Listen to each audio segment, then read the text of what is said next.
বিভিন্ন আমি প্ৰমাণ পাইছোঁ য'ত কেনেদৰে অসম আৰক্ষীসকল বিজেপি হৈ কাম কৰি আছে আৰু হেয়া লৈ আজি সমগ্ৰ অসমবাসী ৰাইজ চিন্তিত ইয়াৰ আগতে অসমত বিভিন্ন নিৰ্বাচন হৈছে কত নিৰ্বাচন হৈছে কত উপনিৰ্বাচন হৈছে লোকসভা নিৰ্বাচন হৈছে আজি মাত্ৰ উপনিৰ্বাচন এই উপনিৰ্বাচনৰ কাৰণে এটা সিটৰ কাৰণে দুটা সিটৰ কাৰণে আজি অসম আৰক্ষীসকলে যিদৰে আজি নিজকে ৰাজনৈতিক অস্ত্ৰ হিচাপে ব্যৱহাৰ হ'বলৈ যে সুযোগ দি আছে এটো ভৱিষ্যত অসম আৰক্ষীসকলৰ ৰাইজৰ মাজত যে তেওঁলোকৰ মান সন্মান আছে তাৰ ওপৰত আঘাত পেলাব আজি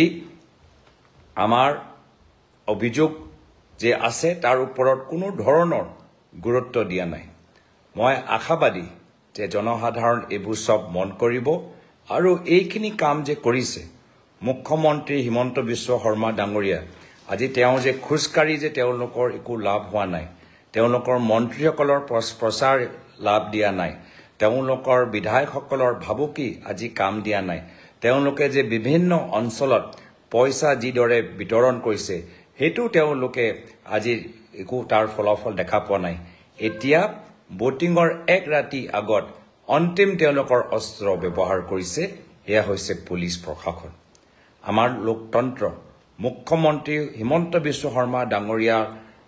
এই নেতৃত্বত থকা অসম চৰকাৰত ক'ত গৈ আছে সকলোৱে এতিয়া বুজি পাইছে এতিয়া এই নিৰ্বাচন মাত্ৰ আমাৰ বিহালী কাৰণে নহয় বা সামগ্ৰিক কাৰণে নহয় আমাক এই যে আমি উদাহৰণ দেখা পালো যে হিমন্ত বিশ্ব শৰ্মা ডাঙৰীয়া সংকিত হলে পুলিচ প্ৰশাসনক এনেদৰে ব্যৱহাৰ কৰিব পাৰে ভৱিষ্যত আৰু কি কৰিব পাৰে আজি কংগ্ৰেছ দলৰ ওপৰত আজি তেওঁলোকে বিনা প্ৰমাণ লৈ তেওঁলোকে কামখিনি কৰি আছে আমাৰ বিহালী সমষ্টিত বহুত আমাৰ ল'ৰা ছোৱালী আছে যে যাৰ সকলৰ ওপৰত এতিয়াও কাৰ কেছ চাপি দিয়া গৈছে কা কেছবোৰ উঠাই দিয়া নাই আমি জানো যে কা আন্দোলনৰ সময়ত 5 জন যুৱক শহীদ হ'ল স্যাম ষ্টেফাৰ্ড ঈশ্বৰ নায়ক পাংগিং আৰু আজিও আমি গম পোৱা নাই যে কোন আৰক্ষীসকলৰ নিৰ্দেশ মৰ্মে বা কেনেদৰে এই 5 জন যুৱক শহীদ হ'ল তো এই ধৰণৰ যে গণতন্ত্ৰক হত্যা কৰিবলৈ বিচাৰিছে গুণ্ডাৰ সংস্কৃতি যে আৰম্ভ কৰিছে এটো আমাক নস্যাৎ কৰিব লাগিব আমি সকলে একজোট আমাৰ মনোবল আৰু বৃদ্ধি পাইছে আৰু বিজেপি দল যে হতাশ হৈ গৈছে মুখ্যমন্ত্ৰী হিমন্ত বিশ্ব শৰ্মা ডাঙৰীয়া আজি হতাশ হৈ গৈছে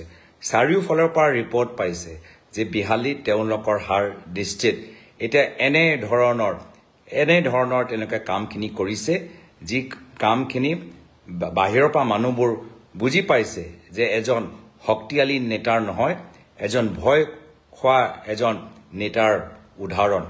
আজি যদি সঁচাকৈ তেওঁলোকৰ সংগঠন ইমানে শক্তিশালী যদি সঁচাকৈ তেওঁলোকৰ ইমানে জনপ্ৰিয়তা যদি সঁচাকৈ তেওঁলোকে বিহালীত ইমান কাম কৰিছে তেতিয়া পুলিচ প্ৰশাসনক এনেদৰে কিয় ব্যৱহাৰ কৰা হৈছে তেতিয়া হলে বিহালী সমষ্টি ৰাইজক কিয় ভাবুকি দিয়া গৈছে তেতিয়া হলে কিয় উচ্ছেদৰ ৰাজনীতি আৰু ভাবুকি চলি আছে এইবোৰ সব কাম নিদিয়ে গৃহ বিভাগক মই পুনৰবাৰ অনুৰোধ জনাইছো যে আপোনালোকে সকলোৱে সংবিধানৰ শপত লৈছে আপোনালোকে সংবিধানৰ শপত লৈছে কোনো ৰাজনৈতিক দলৰ শপত লোৱা নাই আৰু আজি অসম বিধানসভা নিৰ্বাচন মাত্ৰ 15 মাহৰ পিছত ৰাজনীতিত কোন দিনা কি পৰিৱৰ্তন হয় কোনোৱে বুজিব নোৱাৰে বা কোনো ক'বও নোৱাৰে মই আশা কৰো যে অসম আৰক্ষীসকল গৃহ বিভাগৰ যিখিনি বিষয়া আছে যি সংবিধান মনত ৰাখিছে সংবিধানৰ প্ৰতি তেওঁলোকৰ শপতটো আজি তাৰিখত মনত ৰাখিব আৰু আমিও মনত ৰাখিছো যে কোনে আজি সংবিধানৰ প্ৰতি শপত পাহৰি আজি বিজেপিৰ এজেন্ট হিচাপে কাম কৰি আছে ৰাইজও মনত ৰাখিব আৰু ৰাইজে ইয়াৰ প্ৰত্যুত্তৰ অনাগত দিনত দিব বিহালী আমি জিকিম আজি এই বিজেপি সংকিত দুৰ্বল আৰু আজি তেওঁলোকে এজন সাধাৰণ এজন পালিনেতা দৰে যি কাম গৃহ বিভাগৰ দায়িত্বত থকা মুখ্যমন্ত্ৰী হিমন্ত বিশ্ব শৰ্মা ডাঙৰীয়া কৰিছে হেয়াই প্ৰমাণ যে বিহালীত আমাৰ জয় নিশ্চিত আৰু তেওঁলোকে মাত্ৰ বিহালীত নহয় আহা বিধানসভা নিৰ্বাচনত তেওঁলোকৰ পৰাজয় নিশ্চিত মই আমাৰ বিহালী সমষ্টি ৰাইজক কৃতজ্ঞতা জ্ঞাপন কৰিছো যে আপোনালোকে বিজেপি দলৰ ভাবুকি পৰা ভয় খোৱা নাই আপোনালোকে বিজেপি দলৰ প্ৰলোভনত আপোনালোকে ভৰি দিয়া নাই আপোনালোকে বিজেপি দলৰ যি মিছা প্ৰচাৰ অপপ্ৰচাৰ তাৰ ওপৰত আপোনালোকে বিশ্বাস কৰা নাই বিহালী সমষ্টি ৰাইজে নিজৰ বিবেকৰ লৈ আগন্তুক দিনত আগবাঢ়ি যাব আৰু আমি সদায় বিহালী সমষ্টি ৰাইজৰ লগত থাকিম বিশ্বনাথ জিলাৰ ৰাইজৰ লগত থাকিম আৰু আমি প্ৰত্যেকগৰাকী ব্যক্তি চৰকাৰৰ ভিতৰত আৰু চৰকাৰৰ বাহিৰত